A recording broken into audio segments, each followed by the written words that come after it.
This episode of Southeast Iowa Today is brought to you by Griner Auto Body of Washington, Iowa. Using state-of-the-art techniques and decades of experience to get your car back on the road after an accident. Car Doctor of Washington, Iowa. No matter who Frankensteined it, they can fix it, clean it, and customize it. McDonald Boneyard of Keota, Iowa. For all your farm equipment and auto recycling needs. Hinshaw Trailer Sales of Richland, Iowa. You need a trailer? They've got your trailer, and they can fix what they sell and don't in their full-time repair shop. Girling Repair of Winfield, Iowa. If your mower is dead, call Fred, your Husqvarna, Aaron's, and Gravely dealer. Fred also fixes and sells snowblowers. B&B Propane and the family of jet stops. Dutch Market and Coffee Talk of Washington, Iowa. Dutch Market can handle all of your grocery needs, and they even have a conference room you can use for free. Coffee Talk's drive-thru is open and ready to serve you coffee, energy drinks, sandwiches, baked goods, and ice cream. They all present the award-winning Southeast Iowa Today. Here's the author of Christie's Journey, The Beat Goes On, and your host, John Bain. Thank you, announcer Cody Roy of NewEnglandDukes.com and your Golden Pipes for that wonderful introduction. Folks, I am at the Kalona Historical Village in Kalona, Iowa, and behind me is something. This barn was not here a week ago. This is on Monday, March 3rd when I'm recording this, and this barn was recently moved here from 17 miles away, and it's going to be part of the Kalona Historical Village for a very long time. I'm going to visit with the director of the Historical Village, of the Kalona Historical Village, Nancy Roth, on this episode, and she's going to let you know what the 5-year plan is. Let's get visiting with Nancy. Nancy, we are inside of an incredible new part of the Kalona Historical Village, this big barn. I showed folks in the open segment what it looks like on the outside, and now we get to be on the inside. Yes, you get the sneak peek of what most people aren't going to be able to see for quite some time, but we're very, very excited. This has been something on my bucket list since I started working here at the museum 19 years ago, and this idea got started about a year ago. Matt Griner down in Washington bought the property that this barn stood on, and he wanted some advice on some of the items that were on the property, so he got a hold of Mike Zoss, who came out and said that the barn was savable. So Mike shows up at my door, and it's all history from there. So Mike's got a way of doing stuff like that, doesn't he? He really does. He really does. But I think that this is just one of those puzzle pieces that we were missing here at the museum. And now we've got this wonderful barn. I know it looks a little rough, but you get to see the inside of it, yeah, which a lot of people won't understand until they see the inside of it, that it's really in good shape on the inside. It sure is. I'm going to kind of zoom in a little bit so people can see these walls. And I mean, we've even got some original birds' nests in here. And I saw one when we first walked in. Where is that? There's one above your head. There it is. And then there's one over here. And there's one right over here. Oh, yeah, a couple of them. We'll zoom in on that. Now, I wonder if the birds came along with it. Oh, I figure some will find their homes in here. They will. Now, how old is this barn? So we don't have an exact date, but we're guessing about 120 years old. It's late 1800s, early 1900s is when it would have been built. So incredible. Makes it even more understanding how good of shape it is when you figure out how old it is. And if my niece Addie is watching, that's from the 1900s or late 1800s. And that's incredible. That was a long time ago. Yeah, that's a different century. Yes. And there are different aspects of the barn that you can tell that they've changed over the years. If you look behind you, they added grain bins. So those of course would not have been a part of the original barn but added in. Right. But that's part of change and growth from farming early on too. Yeah. So I know like a lot of the doors are missing, but in order for Goodwin's to move the barn, anything like 3 feet down had to be taken off. So in the open area over here, there's going to be horse stalls. And in this back part, there's going to be a room back there. Wow. The only thing that we're planning on cementing in this barn is this main aisle right here that we're standing on. because the rest was just on dirt. So we'll probably move the rock around and leave it, and then maybe put some lime down. That'll be the floor for the rest of the building. And it's obvious, when you're moving something, this kind of structure, and correct me if I'm wrong, it was about 17-mile move? Yes, 17 miles. So we did end up jumping onto G36. We talked about going through some fields, but the weather was not cooperating on that. So I think it worked out for the best. G36 to the first gravel road, and then we zigzagged through the gravel roads. Wow. And we came out on 190th Street and Highway 1, and that's where we overnighted. Okay. And then it was straight highway rest of the way in on the second day. Now, I remember seeing all the video on Facebook. Different folks showed the video, and of course, you did too. Just incredible, and quite a show for the local folks. Yeah.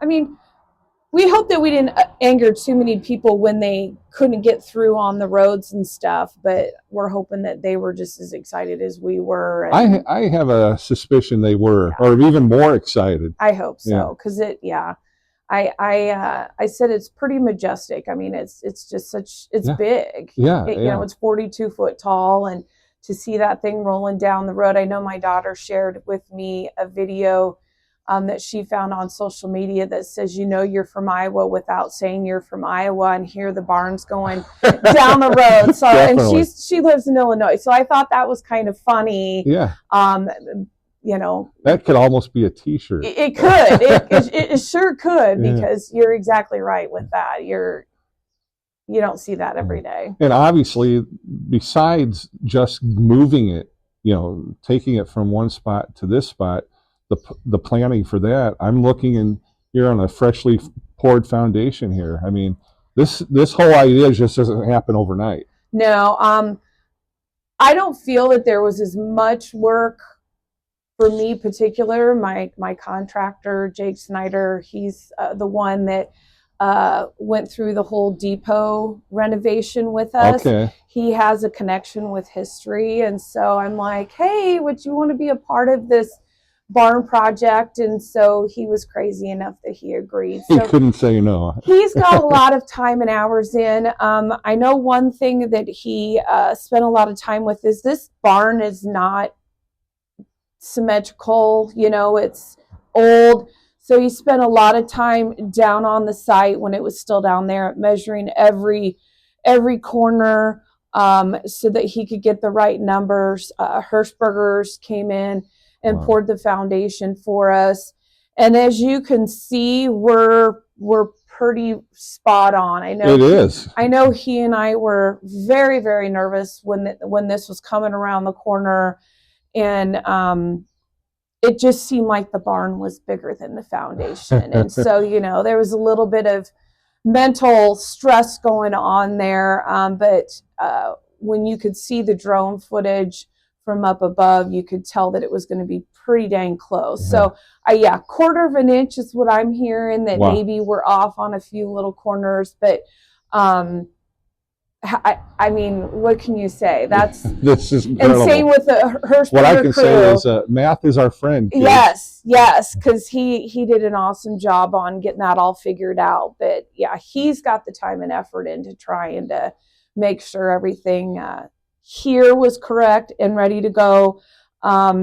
Goodwin House Movers. I mean, everybody knows them. Yeah. I know that they had to have had countless hours. You almost have to call them world famous. You do, because I mean, there was at least a dozen between utilities and the road crews and all of that were involved, and they made all of that communication. So I know the date got moved 2 times. And so every time the date would get moved, that's on their end. They had to do all of that legwork of making a date that works for everybody. And we were so fortunate. We had the Tuesday was just a beautiful day, and which is good because the Goodwin crew, when we're on gravel roads, they walked the entire time. Wow. On the gravel. Once we got to the pavement, then they would at least get into vehicles and stuff because it was a smoother ride. But, and when you say Tuesday, today is Monday, yes. March 3rd, so it was 6 days ago. Yes. Yeah. Yes. So, yeah, I don't know how I can express my thanks to Goodwin's and everybody that was involved. I mean, all of the utility companies, all the road crews, the sheriff's department. I mean, it took a lot of folks. It did. It went really smooth. And even the public, and I saw on some of the Facebook videos, I mean, here at the final resting spot, I mean, there were lots of people here. Yeah. Probably you might have wished that they would have been a little further away, but they were up close and personal. I thought, the sheriff's department's there. They'll move them out of the way if they need to and stuff. So they did eventually get moved out of the way because it was the slowest process getting down 22. It seemed like it took forever to get that little home stretch done. But I just tried to stay back and knew that they would get people out of the way when it was time to get them out of the way. But, and I appreciate that because I told you before we started recording, I said before I reached out to you, I saw all the video and everything, all the hubbub. I'm like, I'm going to wait a couple days before I call Nancy and ask for a visit. It's kind of nicer doing it right now, isn't it? Yeah, it sure is. Well, timelines and such, there's been talk that, hey, by Fall Festival, this thing's going to be ready to go. Yeah. What's the realities of that? So in my mind, I don't want to put a timeline on. I'm hoping at least for Fall Festival this year that we can make it so people can walk in it and be able to see it like you are seeing it. Yeah. Maybe have a couple vendors in here, kind of our agricultural based vendors. But as for a completed project, I mean, it'll take years. We were very fortunate to get funding from the Washington County Riverboat Foundation to do this. Getting the barn here took up a good portion of that money. So, we're pretty limited on what we have left to do, but we're hoping to at least get the groundwork done. And then we're going to have to start fundraising. So painting and roofing and all of that's going to have to just come as money comes in. I have a list the length of my arm as to what we want to tell in this barn once we can get started with that. I'll do an extended timeline and say 5 years. Okay. So it's not going to happen overnight. It does need some work, and I hope that just then keeps people excited about it. And if people have questions or if they have stories, I'm also reaching out if anybody has artifacts or certain artifacts. It would be really neat to have. So if you have a barn and you have something that you feel that would tie in, please contact us. I mean, we're open for a lot of things, but I don't. It's good. This is not going to happen overnight. No, but it's already cool. And, yes, I agree. I do agree. And then every little piece that we can add, hopefully it'll excite people to come and see what progress we're doing, even if it does take a little time to do. So in the 5-year plan, and so that'd be 2030. Oh, jeez. Can you believe that? Yeah. When someone would come and visit the Kalona Historical Village and do a tour of this barn, what do you think? What are your dreams that you think people would see in here? So I know like heritage farms and century farms are a big part of what I want to, whether it's just a wall plaque or something. Mike Zoss said that there's over 150 century farms in our county. Wow. So this is going to be county related. And so think of how far back that goes. Think of all those families that had farms, beautiful farms for so many years. I know I had somebody that said, my family's farm was a century farm, but it's no longer there. but it was a century farm. So it'll be, you know, getting those names of those families that farmed in this area. Like I said, farming is just the important factor here. And, you know, in 5 years, there may be a few more century farms added. Yeah, yeah, yeah. I mean, there's still some families that are close to that number too. And the reason now too, the question was out there, you know, and I did this in another interview. Why this barn? Well, this barn was offered to us, so that kind of got the ball rolling. That's a bigger piece of the puzzle right there, isn't it? It is. And like Mike said, this is a typical barn that you would have seen back in its time. So to me, I think that will help tell the story, because this is what would have been most common back in those days. And you know what's incredible about this barn, and I showed it earlier on the open segment. You know, look, it's rough on the outside, but my gosh, it has held up wonderfully on the inside. I agree. The beams, the floors, just the posts, it's just incredible. So we will involve the design company that helped us with Wall Museum, that's helping us currently with our rail car. And I have to say, if you haven't been to the Wall Museum, you're listening or watching this right now, you have to come here. It's incredible inside. Because when you walk in there, you'll see what this design company was able to help us create. So we're in the process of working with them to get the rail car done this summer. And down the road, it'd be nice to have them come in. They just help take some of those stories, and with their pictures and their way to recreate things, make things pop. But we've got a whole building full of different farm machinery and equipment that we hope to then have that building continue on this agricultural story. So I'm envisioning when we put the horse stalls back in, each horse stall can be a certain topic that we're going to talk about. We will make it so the public can get to the second story. Let's walk a little down there, and I'll tilt the camera upwards so they can see. So we would like to add a flight of stairs to the outside of the barn that people will be able to get up into the haymow area, where there's going to be display space that we can do different exhibits. And I know if you've been in Wall Museum, we had a hay trolley exhibit. Yeah. That exhibit has since been taken down, but that exhibit is going to go into the upstairs here because there is a hay trolley still up here. Oh, neat. So to be honest, before that hay trolley exhibit went up, I didn't know what a hay trolley was. So I've spoken to the gentleman that owned that collection, and he's all on board. He was actually down here on Friday and wanted to take a sneak peek at what was up there. He knew exactly what hay trolley was up there. So I think that'll be neat to move that into this space. How cool is it to have these experts, these local experts? And that's why I say, people, man, if you're an expert and you know something about, now one thing too that's different about this. So this right here, and I don't know what you would have called it, but it would have been, from what I understand, the manure would have been put in this bucket, and then you could have pushed it along this track through the barn. So we are going to try to get that put back up. I did see one of those in one of the barns when I did the Van Buren barn tour a couple years ago. And so it's kind of cool to walk in here and see that. And then we did find on Marketplace one of the buckets that go on there. This area, you could tell on its original site that it would have been where they would have milked the cows.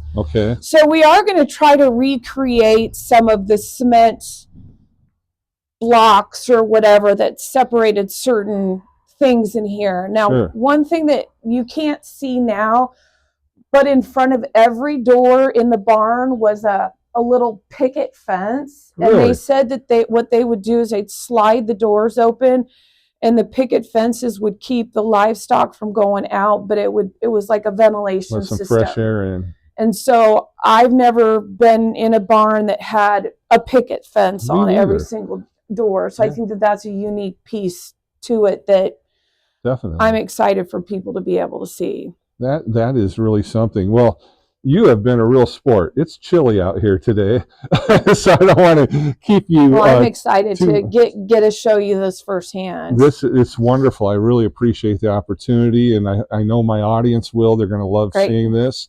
If there was one question I should have asked you before I wrap up this interview, what should I have asked?